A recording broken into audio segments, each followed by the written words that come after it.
Hello, everyone. You are listening to the C Squared podcast with Corey and Curtis and Aaliyah. Today, we are joined by our very fabulous co host, and we are here with the equally fabulous Natalie from Napalm Records, who is joining us again, braving the hell that is this podcast. And it is quite awesome how outnumbered Curtis is. So, I'm going to take a moment to just appreciate that. Um, but before we get started, I do just want to say thank you, Natalie, for joining us again. We super appreciate you taking the time to come back and give us more words of wisdom. Thank you for having me. Mm-hmm. And so for the people who did miss the last one that we did with you, and if you did and you're listening to this one, go back and listen to that one. Do you want to give just like a little brief intro of who you are, what you do, what you're about? Yeah. So I am the senior publicity manager for Napalm Records North America, which is essentially the North American branch of Napalm, which is based in Austria. And we have offices in Berlin, Germany as well. And I basically manage all of the press goings on in North America. And I also run lead for all of our North American artists, as well as a few of the other ones that kind of do particularly better here. So that way, myself and John Freeman, who works with me of Freeman Promotions, is also, we're able to like really make sure that we're doing the right thing for those bands, even if they are from another area, because they do well here. But I came from another company. That's where I started at Adrenaline PR with Maria Ferrero. And before that, I had done radio promotion interns. I was a radio program director for a college radio station. Interned at a bunch of labels, did all that back when I was in like college, which is now like 15 years ago, and or like 16 or 17 years. Yeah, it's horrible. But I've been here at Napalm for like almost 2.5 years now, which is crazy because I feel like I like just started. It's been great. So that's me in a nutshell. In a nutshell. In an almond shell. Yeah, almonds are good. Almonds are good. So, Natalie, for unsigned bands, in your opinion, when do you think they should start reaching out to PRs? So I like to see bands that have done a little groundwork. Now, independent PR, I mean, you sometimes need the independent publicist in order to get you that groundwork. So, if you don't have your own relationships, so like if you aren't, buddies with the guys over at like Metal Injection or something like that, like you might need a little bit of a boost. So hiring an independent publicist is good for that.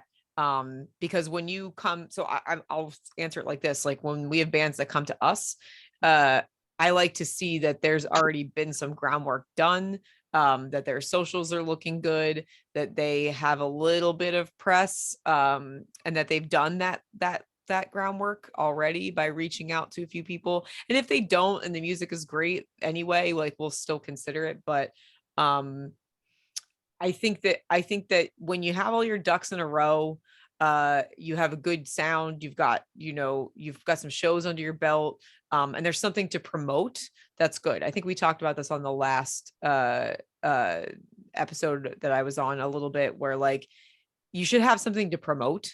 It shouldn't just be like, we're a great band and we're playing some bars, so please cover us. Like have an album, or we talked about like an EP. I think we even talked about that there are some bands that just will put out videos.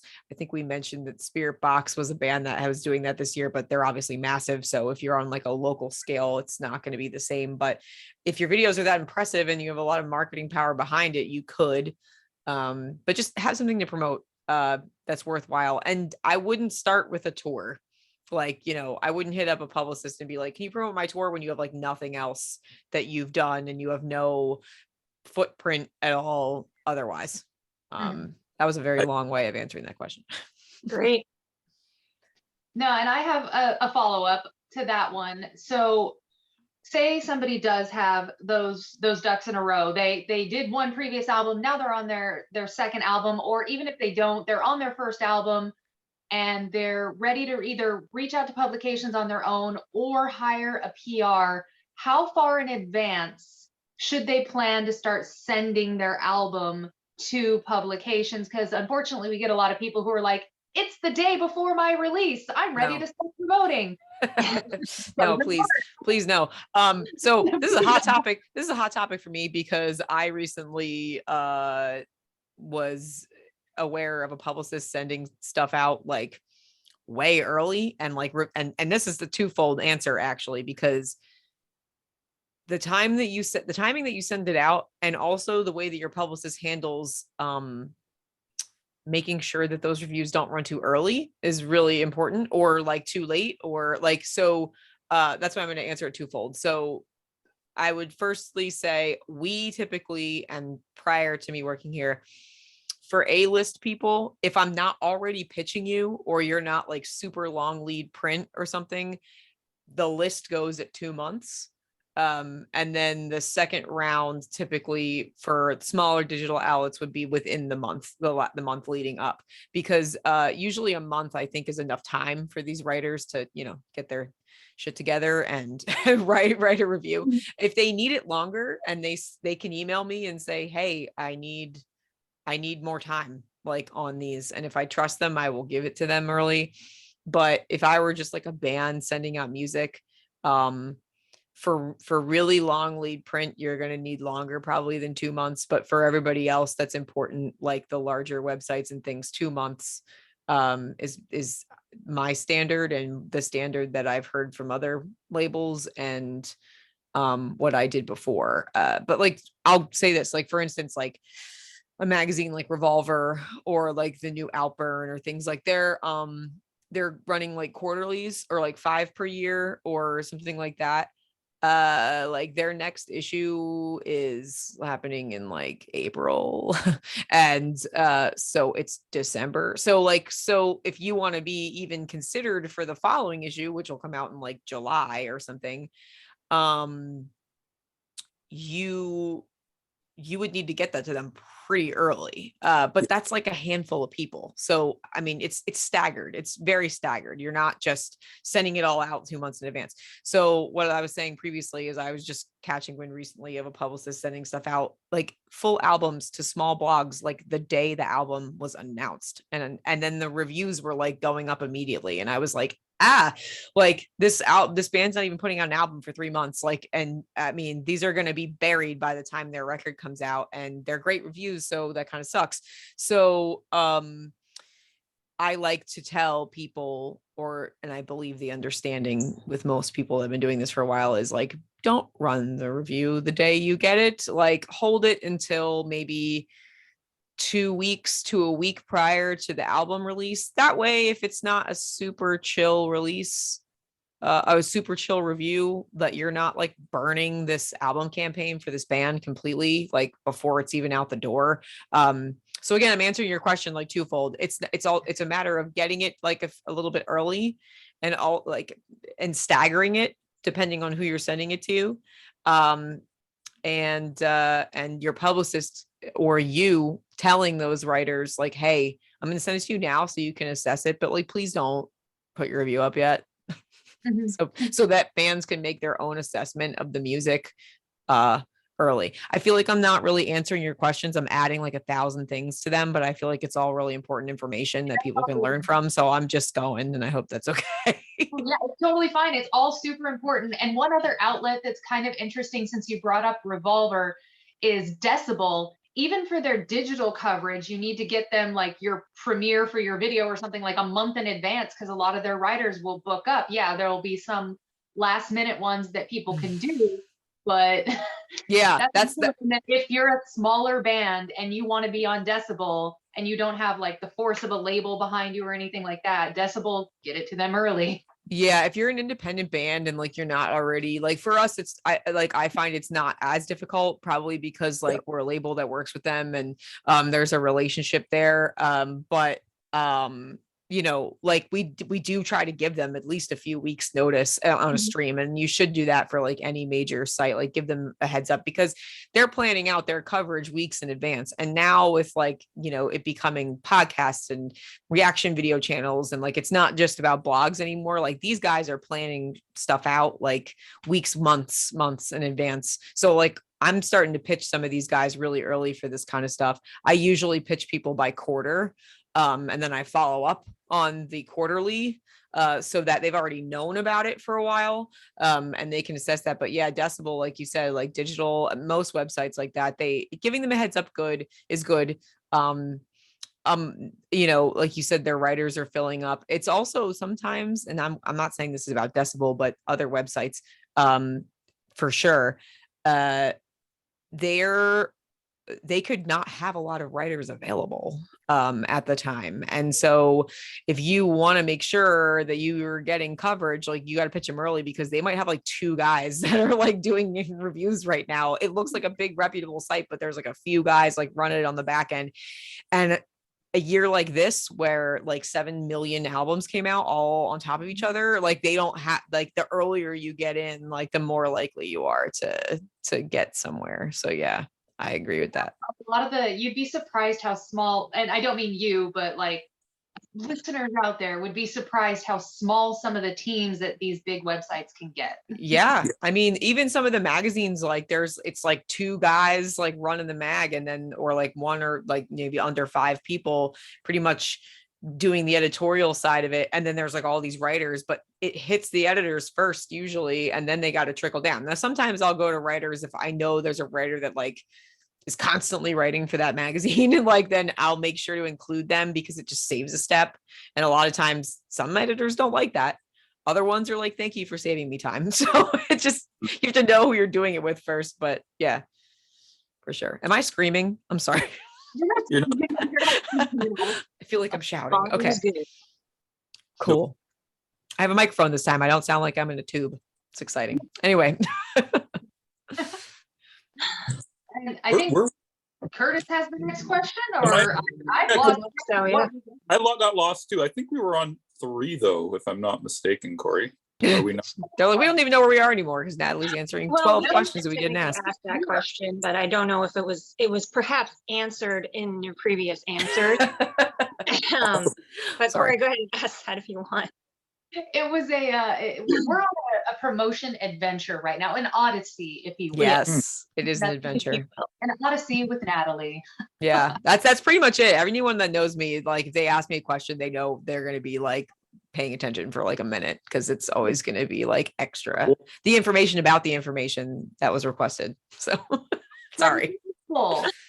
And then, so another speed bump we run into when people are, you know, coming to us for campaigns and everything like that is their assets. So what all assets should bands have ready to go prior to launching their campaign?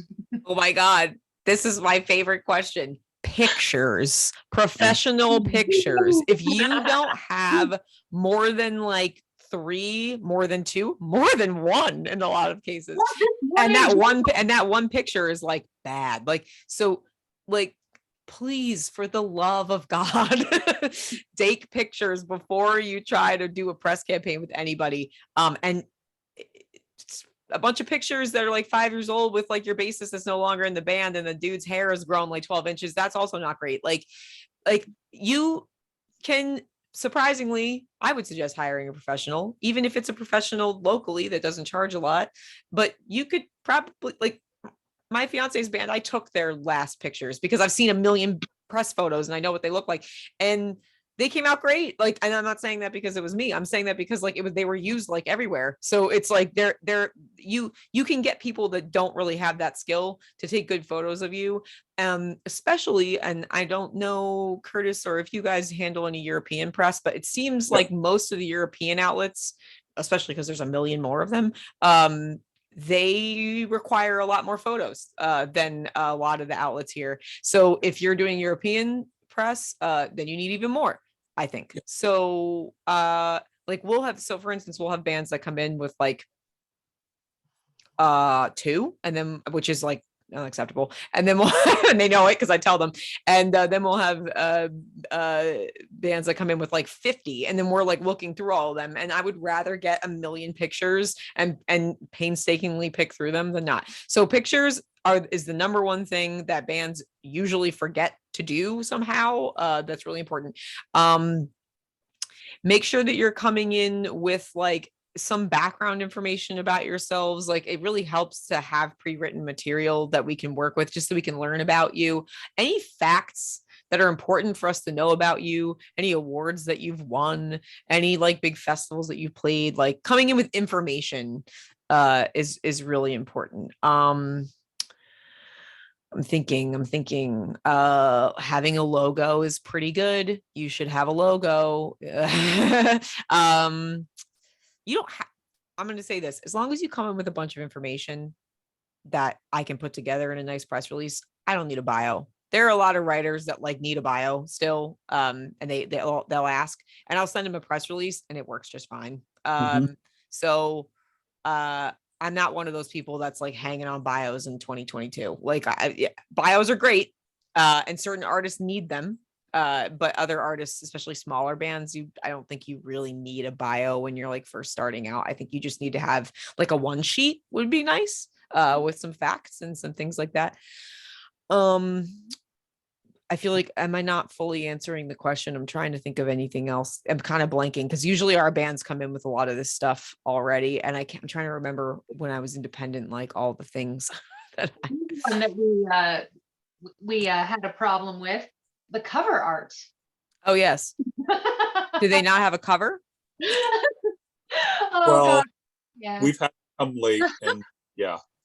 Okay. So yeah, have your art done, like all your art. Yeah, that's true. Have all your art done like ahead of time, like pretty much like have everything ready before you hire someone. If you don't have like photos or album art or your social media is like non-existent, there's 1, 2, like things like that, you're not ready to do a press campaign. And if you have one picture that's really good and you're just doing like one announcement, that's cool. But if you're expecting the publicist to be pitching you to like a bunch of print magazines and a bunch of web articles and things, like we're going to need more than 2 pictures. I know I keep hanging on the pictures. This was a bad COVID time was a bad year and 2 years for pictures because no one could take them. And I mean, we were working major album campaigns with like pictures that people's wives took. Like it was rough, but it was understandable because they had to. And I know I just said I took my fiance's pictures and then I just contradicted myself, but yeah. I mean, I feel like those are the 3 that stick out to me, like socials, pictures, art for sure, and having some sort of one sheet or information to walk in with. I know I'm forgetting a million things, but yeah. Can I ask a follow-up to that real quick? Yes. For bands, like if they were in a situation where they couldn't hire a professional photographer, how would you recommend that they familiarize themselves? How can they know if their pictures are good or not? That's a great question. And I've run into this a lot where bands hire someone that is a professional, and then I'll get the pictures and be like, these are bad. Like, because either the style of the photo doesn't really match the style of the band, and or it ages them. A lot of times, like you'll be taking photos with a photographer that like has been doing this for a long time, and so they've taken a lot of more like legacy metal band photos, if that makes sense. And it's like a young band, and so like the clothes they're wearing and the style of the color, like everything just is dated. That happens a lot. And also to add to that, styling for photos is very, very important. I don't want to see wallet chains, y'all. It's 2022. Let's stop. Let's not do that. In prog bands, that makes no sense. Stop. But I think you can tell I've had this problem, but it's hard to answer your question because like, what do you do? Like, if you don't have access to a pro that can tell you, I mean, I would say you go in with the person that you trust the most, and that you look at their other work, you see the work from the other bands that they've done, you go through that, you decide if you think it's a good fit, and then you get the pictures, and maybe you send them to some other bands that you trust and get their opinions and see if they think that if they look good, and if they don't, like, unfortunately you might have wasted some money. But that is tough, because like I said, I've had bands that send me photos and they're like, here's our pictures, and I'm like, oh no, like these are, no one told them what to wear, like no one stopped them, they went the whole way, they signed the check, and it was like, oh no, these are not good. So that can be, but at that point you kind of just got to work with it. So again, I hope that answers that question, but you just got to check out the work. You got to check out the work before you hire the person, and hope that your pictures come out the way that you want them to. And if they don't, I hope you know a graphic designer or someone in Photoshop, because they might need to fix it, put some smoke on it, you know. Yep. I got a lovely little smoke stamp brush thing that I got in Photoshop that's like, bam, fixed. Smoke fixes a lot. You got a guy with a little bit of a belly, and the photographer decided to take the picture from down here, like they've never taken photos before in their entire life. Put some smoke on it. It's like the new, it's like the metal version of put a bird on it. Yeah, Like, exactly. Yeah, fixed. Yeah. Yeah. I've literally photoshopped someone's face from one photo onto a photo where everybody else looked the best. Yes, I've seen it. I've seen it done. Keep in mind though, bands, here's another thing to keep in mind. When doing things like that and when requesting things like that, photographers will probably include a handful of edits in the price that they're charging you for the set. Anything beyond a certain point, they might start to add fees for, rightfully so. These people are working. They're not just people playing with a camera. It's their job and they deserve to be paid. So if you're like being crazy wild with asking for extra edits constantly, don't be surprised if they're like, hey, we're gonna have to add a little bit of money to this. So keep that in mind with this conversation. Don't go wild. You might get a bill. Yep. So now moving right along. So the next question, you kind of answered this before, but how long do you think an optimum campaign is going to be? I would say, oh God, that also depends if you're touring. That depends on Let's if you are an album. Just say for an album, how long would you say an optimum campaign length would be for an album? if not taking into account no tour. Yeah. It's so different now than it was because the way the magazines are, like I said, they're cutting into 5 issues a year. Like you could normally, I would say 3 months. Like that's kind of what we like. So we like to, and even that we're doing lead up work on it. So like, say I'm putting out an album this Friday. So,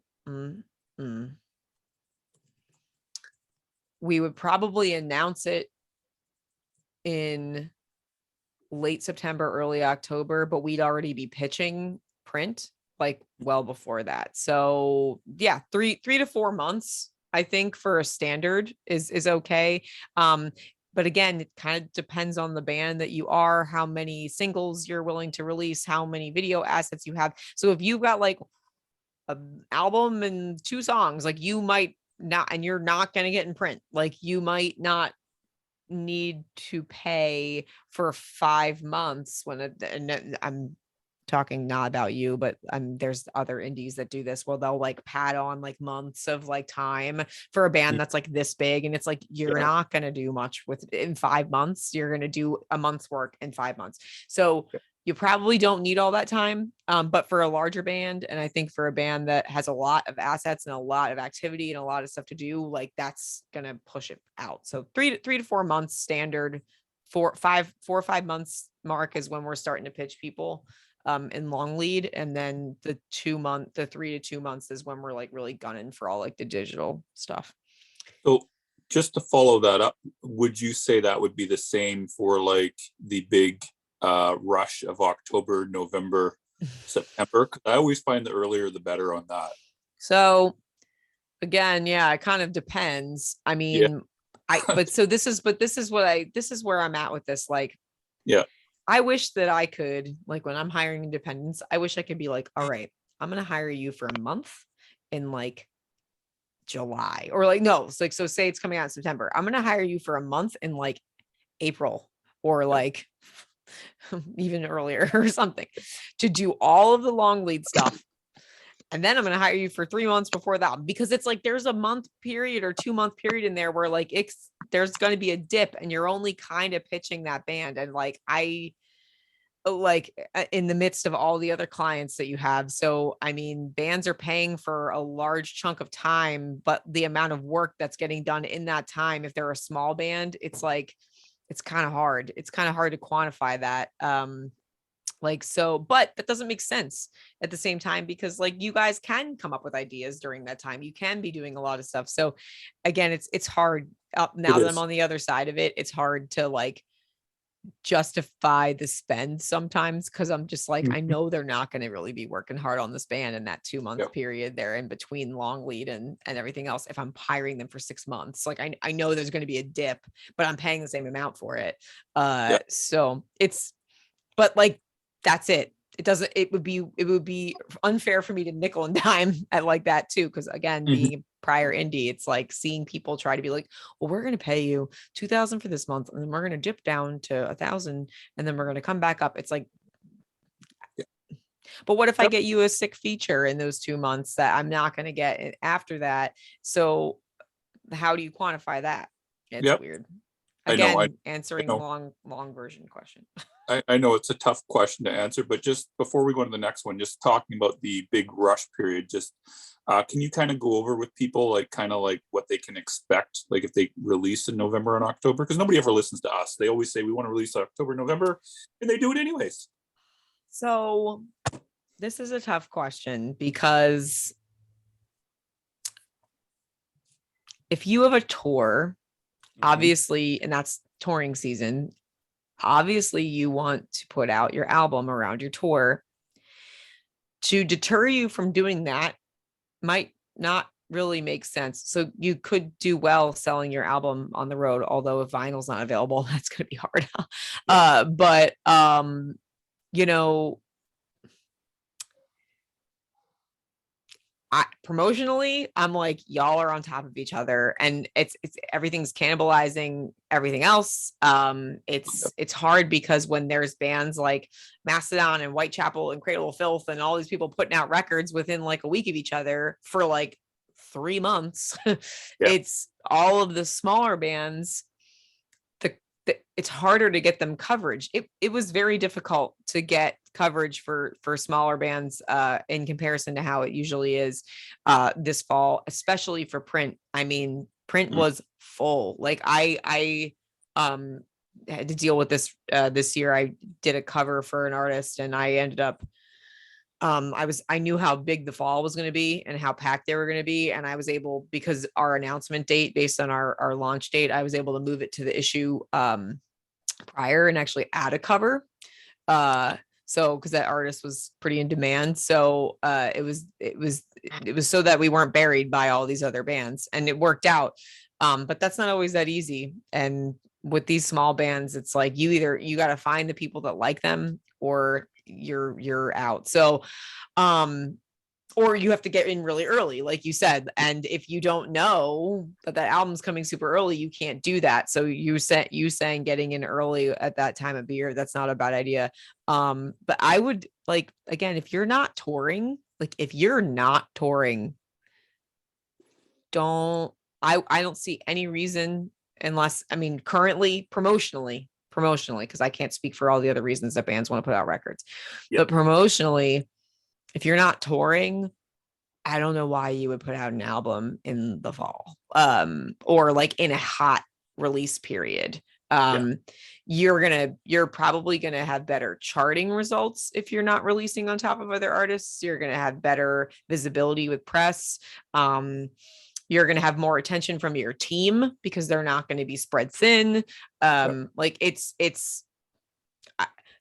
some of these smaller bands, some of them had good reasons to release them. And then there were other bands that were just like, well, and especially independent. I'm not going to talk about my own bands, because I don't know why they release albums when they do, unless they're touring. I don't have anything to do with that, but at Napalm. But when I was an independent, there would be bands that would want to release things at times like that. And And it was just like, oh, just because we've had it for a while and we're like tired of sitting on it. And I'm like, that's not a good reason. That makes my blood boil when bands say that. Like, oh, we just want to put it out because we've recorded it like a year ago. And I'm like, that's not a good reason. Like you need to have strategy when you're picking your dates. There are bands that will specifically put their stuff out in like January so they chart higher. Like there's bands that do this kind of stuff. So Yep. So Here's one. Your thoughts on releasing anything on Black Friday? I hate it. I hate it. I mean, we didn't put out anything on Black Friday this year. Well, I think we always feel like cool. Is it cool to say, yeah, it's on Black Friday? Yeah, well, sure. But like we're focusing on pre-order.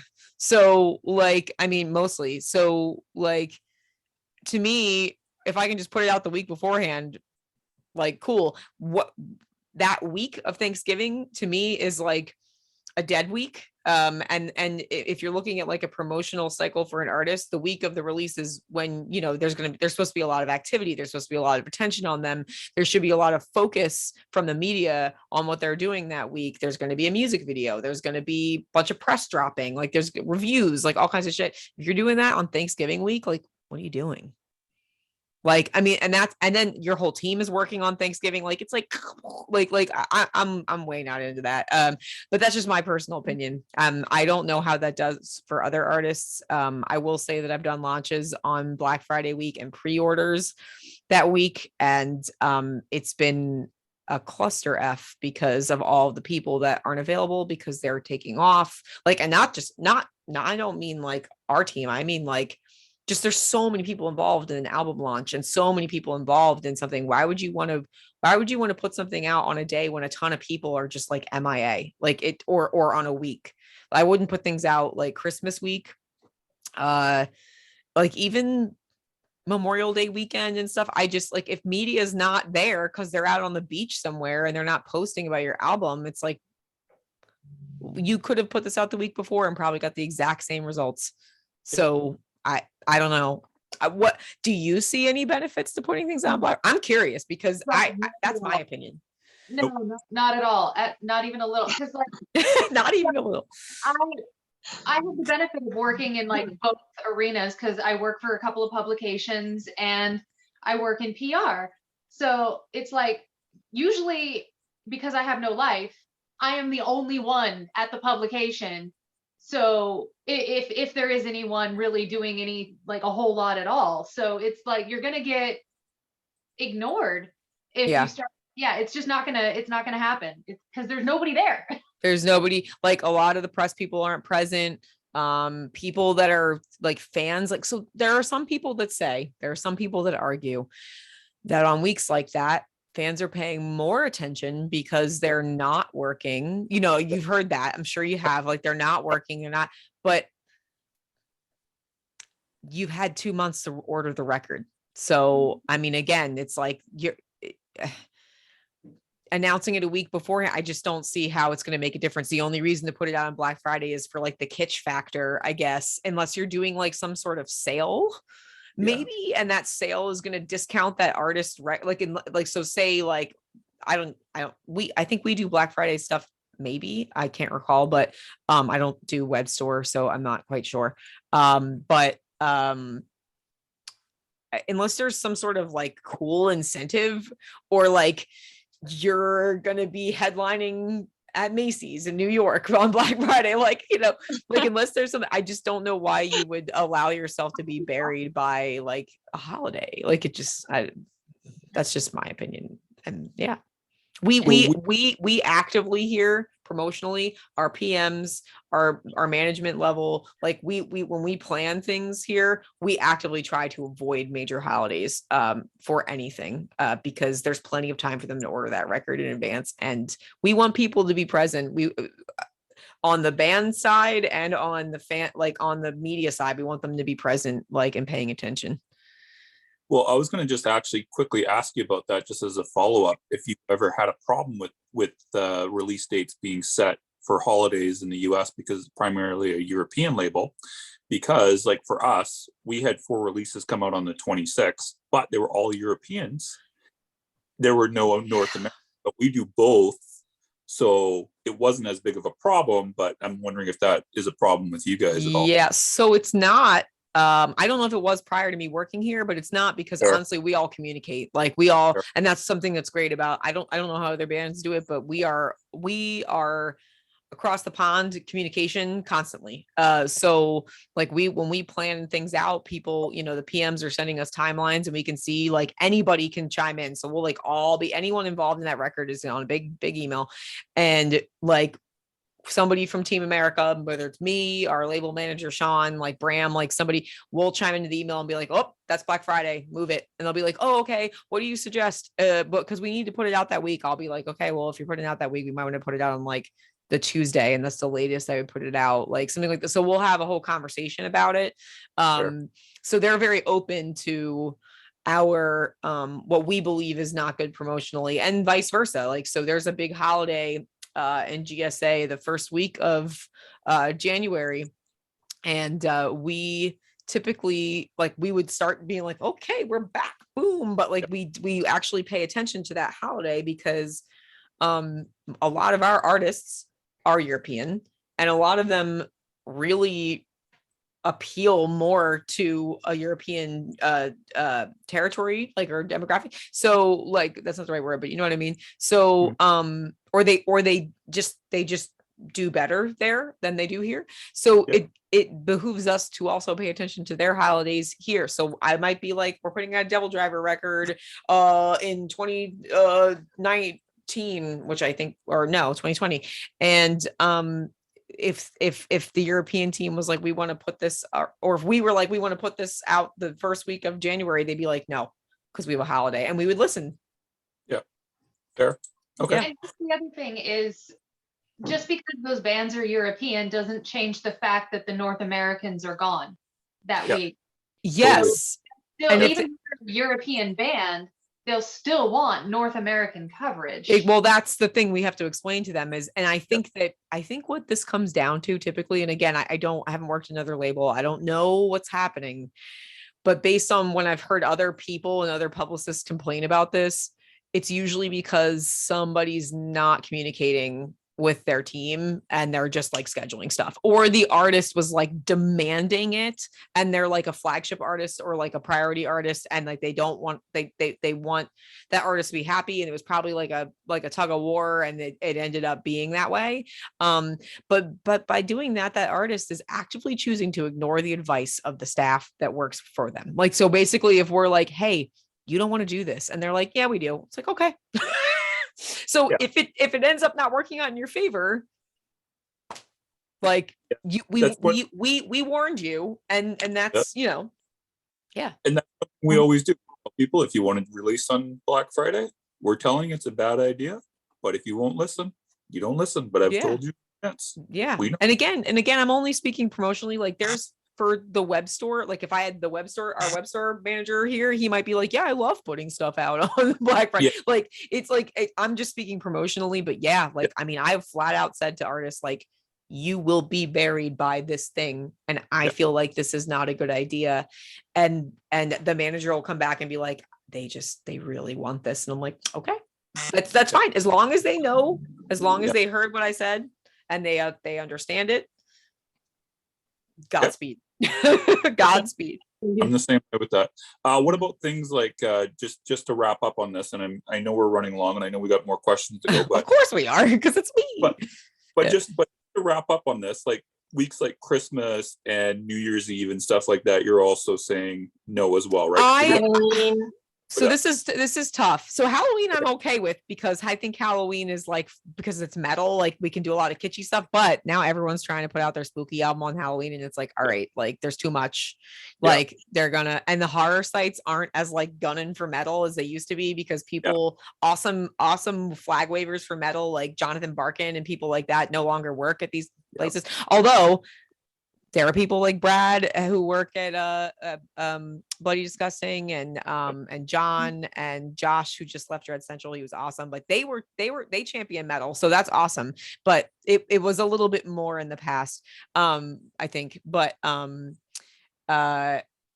so we actually do have a band that's putting out something on New Year's Eve. I don't think that I was involved in that. And promotionally it's going to be a kind of tough, but we were able to do their whole press campaign leading up into this time, and I was able to hit some people up early, so we've got some good stuff. But they're also an artist that is primarily like they're very themey, and so this kind of works for them, and they are like a band that has like a cult following, so like their fans are really the ones who are going to be like behind this, like with all that first week like buying power and pre-order. So I think it works for them, but if you were just like an average Joe band, no, I would avoid the holidays for real, because also this is something we haven't brought up. A lot of these sites, like they kind of shut down like for the month of December, and they're doing like their end of year lists. They're doing, they're automating coverage basically for a long time. And if you're putting out something around the holiday, that's causing us, your publicist, not that we're complaining, but we have to pitch you like a month earlier than we normally would, so that we'll be like, hey, I know this album comes out on like January 15th, but I know it's November or like October 28th, but it's because I know I'm going to lose you for like the entire month of December. Like once Hanukkah starts, people are like, start to, even Thanksgiving, people start to like sign off. Yeah. And it depends. Like a lot of times you can get smaller site coverage, but once you start getting to the medium and the higher, it's like, So I would avoid. I'm with you. Yeah. So I think we're done on that follow-up. So I think it's now Aaliyah's turn, finally. Cool. So now, once a band has chosen a good release day based off of their professional advice from their staff, after the album comes out, is there any value in promotions after it comes out? I will say again, unless you have a tour or an asset, I prefer to have those things. So like hiring someone after the album comes out, I would have something to promote. So we talked about like if you were just hiring somebody for music videos, if it's after the fact and the album has already worked, that's cool. Like even if it's like a month later or like 2 months later, and like you're just trying to like throw in some like post like phase 2 assets or something like that, that's cool. So I would say you could hire people for that. Again, like I said, tour, if you have some sort of activity, that's cool. But like if you're just releasing an album and then like 2 months later you decide to just hire people for just like some extra stuff, I wouldn't do that, because I think a lot of sites are like being so bombarded, and magazines are being so bombarded with future stuff that they're just like not even unless you're doing something super groundbreaking. I feel like they're always going to give precedence to the people that are ahead, because they're planning ahead, like months ahead. So I would say no, unless you have something worth promoting. Although I will say a lot of times bands I'm working, stuff just ends up running and getting done afterwards because people just like haven't had time, especially right now. Oh my God, my stuff is running later than it ever has because of the bandwidth issue. And also because like pitching wise, it's like, there's just so many of them. So sometimes these writers aren't even getting to my pitch until like 2 weeks after they normally would. So it's running like a week after or 2 weeks after the album comes out, which is not ideal for me, but at the end of the day, coverage is coverage, and I would rather take it than not take it. So yeah. So yes, I say it's worth it if you have something. If not, I would start working on your next record. Put money in your effort towards your next release, your tour, all that. Specifically, like music videos coming out. I've seen some artists on Napalm doing music videos after their albums come out. Yes. So how do you compare that to music videos before? So the reason that we like to do those is just to keep the buzz going on the record. Like obviously, like, just because the Unleash the Archers album came out in August 2020, like we don't want people to just like forget about it, because especially albums that came out in the summer or the spring, like you've also got like Grammy season and Juno season, and like you want people to keep seeing you. Like there's also you know, you want to still have that vibe of being active. So like we put out Unleash the Archers, we put out a video for their song Legacy, which is like the best song on the album. It's awesome. They put it out like months after the album came out, and fans were like, oh my god, yes, you did a video for this is the best song. Like, and so like I always think phase 2 is important, just to keep reminding people that may have missed it, like their head was in the sand, they were in another country, they didn't know who you were, like at the time, like something. and they're like, oh crap, like Unleash the Archers put out a record, awesome, like I didn't know that, or oh, I forgot about this and I meant to buy this. Like, okay, just too many bands like go like boom boom boom boom boom, and they just like drop off and then it's forgotten. So we do that a lot, but the bands, it kind of depends on if they want to do that or they have the ability to do that. Some of them don't, and that's okay. Sometimes we'll come up with other things. We actually used to do like phase 2 plans before things got crazy and we like didn't have time, but we used to actually try to be like, okay, like what can we do in the months following to like continue to impact in like certain places. So yeah. Well, the other thing that a band can do too, like just kind of sort of on topic, but not really, like if they try to promote their album after release, like let's say they kind of drop the ball, they could also do like a vinyl release or like a tape release or something like that. So yes. Yeah, sometimes we'll put out another variant or something if we think it's something that will sell. Yeah, totally. I think we basically covered the video question now. So Leah, did you have something else? I don't know. You could ask it the way that it's written and maybe it would yield a different answer. It probably will. It definitely will.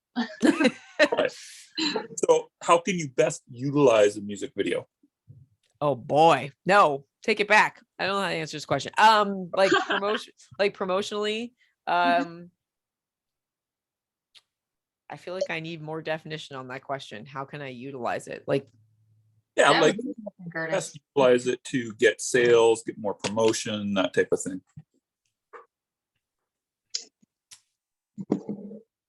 Like, should they do a premiere? Should they just put it? Okay, so like, what should you do with it? Okay, so, okay, Yeah. Oh, okay, I get it. Yeah, utilize. That's what that word means. But no, for some reason I wasn't understanding. I'm getting like Discord notifications on. Oh, it's his. No, hold on. It's his Google chat. Okay, I'm turning it off. I'm like, what is this? Press releasing, sharing it all over the place. The algorithm for YouTube, people are all over YouTube right now. That's why reaction channels are blowing up right now, because YouTube, especially right now with COVID, that's where people are. So having music video is really important. And if you think you're like, yeah, we'll just make like 5 lyric videos, why don't you make like 1 music video and like 1 lyric video? Like just do that, because the music videos are going to get more. Plus, if you do a music video, you might get reacted to, and that'll boost you even more. But like if you're asking like what I would do with it, maybe I'm trying to figure out, like you said you put it in a press release. Is that what you said? No, not necessarily. What did you say? Like Premieres. Would you do a premiere? Should they do a premiere or not? I guess what I'm trying to kind of ask you is like, should bands be doing premieres nowadays? Okay. Yeah. Like how, like what, when you have a music video, like what should you do with it after that point? So like I don't know why my brain is not like wrapping around this question. I'm so sorry. Because you're asking it perfectly and I'm just like, duh. So yes. So if you're an independent band, if your YouTube channel doesn't have a lot of views, if you need visibility that you don't already have, or like you're still kind of mid-level, I think premieres are really important, because not only do they give you some clout and put you on the map, and a lot of times sites will do premieres when they otherwise would not feature you, because it's also benefiting them and the shares that you give them.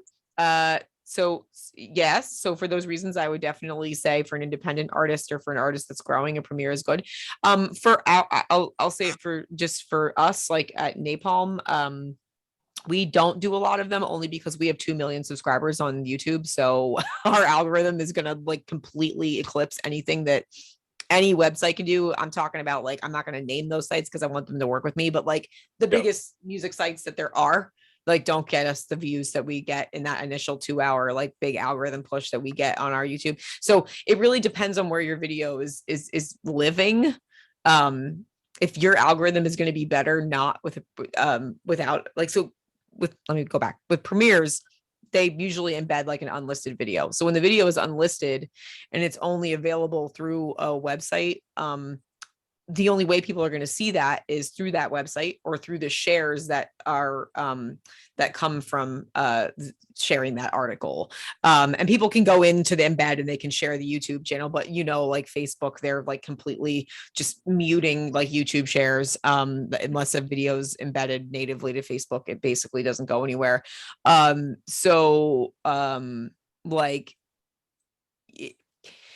you're limited by doing that. You're limited to what views can be brought to you from the social media shares, meaning the people that will actually click through the whole article to watch your video, or the people that are just already on the site watching it. Whereas if you run it on YouTube initially, that algorithm is going to work itself and you're going to share that video directly. So yeah, it kind of depends on the size and the place that you're premiering it. So, but if you're a small band hiring independent PR, you've got like 3,000 fans on Facebook and like you've never toured before, but you're a rad band and your video is awesome. Like, yes, definitely get yourself in front of a premiere and do that. I hope that answers that question. I think so. I had one more follow-up on it. What do you think about exclusive premieres, out of curiosity? That's exactly kind of what I'm referring to. Exclusives? Okay, not just like streams. Okay.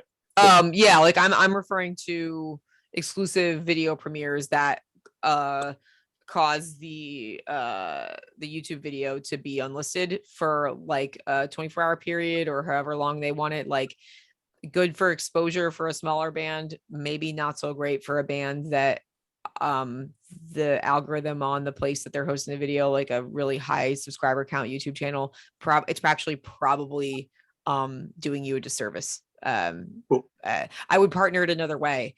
If I, what I do is for my artists, instead of for Premiere, I'll actually just send people the music video, like the priority web people. I'll send them that stuff 24 hours in advance with like a Vimeo link or something with a password that I'm just like, here's the video, here's the press release, check it out. Like, if you can post it tomorrow, awesome. And a lot of times with the priority stuff, that gives them an advance on that. So that if for some reason, I don't know, but like Slipknot's announcing a tour and somebody else at the exact same time as like my press release, my article's already written.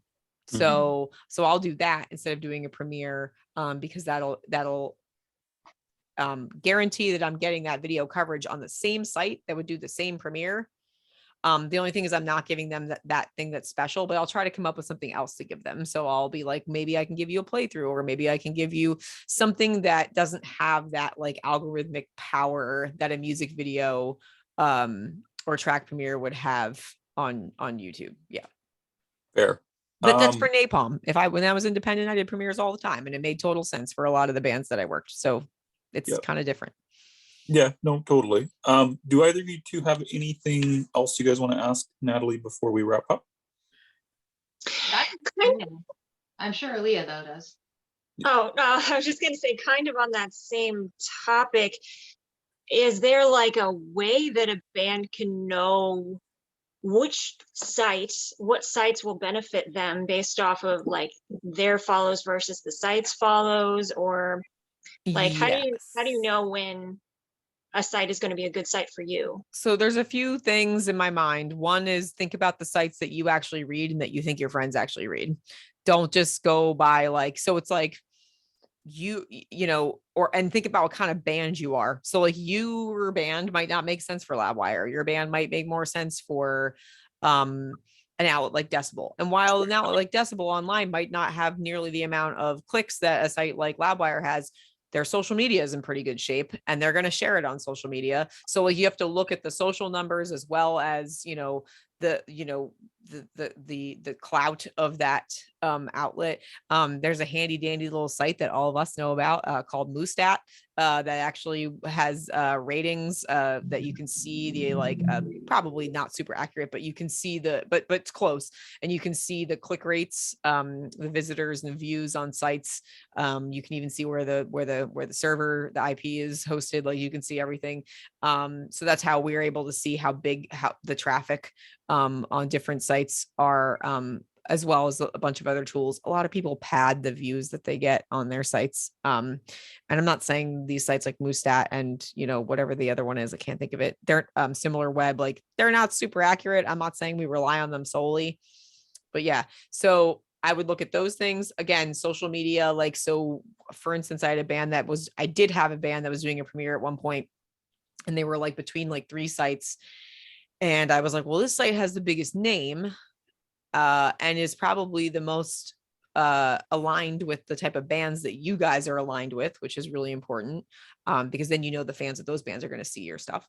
But their social media count is way lower than the other 2 options.